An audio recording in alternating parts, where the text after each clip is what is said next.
33-годишен жител на Струшко ливада е осомничен за убиството на контроверзниот макробос дилавер Бојко Леко, извршено пред 2,5 години во кафе-бар на Струшкиот брег.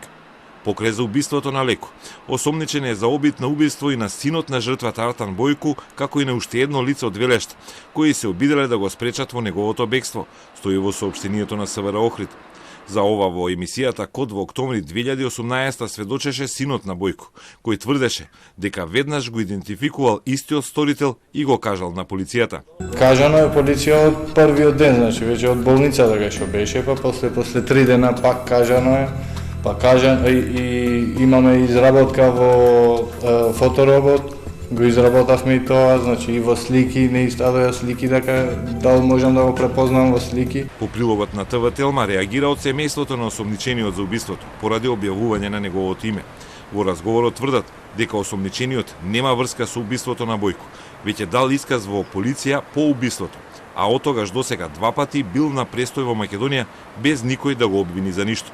Станува збор за политички мотивиран случај во пресретни избори, тврдат блиските на осомничениот. Истовремено го обвинија семејството на убиениот Бојко дека дотогаш имаат убиено и ликвидирано неколку членови на семејството Лога и Исени.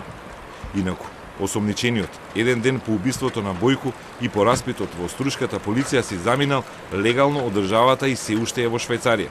За сега недостапен е и вториот осомничен, 39 годишен жител на селото Ливада, кој со Мерцедес го довезол убиецот до кафе-барот на убиениот Бојко. Потоа убиецот му пришол од задгрб на Бојко и го застрелал во главата додека седел на терасата на кафе-барот. Уште еден човек учествувал во убиството и со мотор го зел убиецот пошто избегале низ улиците на Струга. За него нема детали, а МВР не соопшти ниту детали за мотивите, иако претпоставките се дека станува збор за нерачистени односи на две семејства и потенцијална крвна одмазда.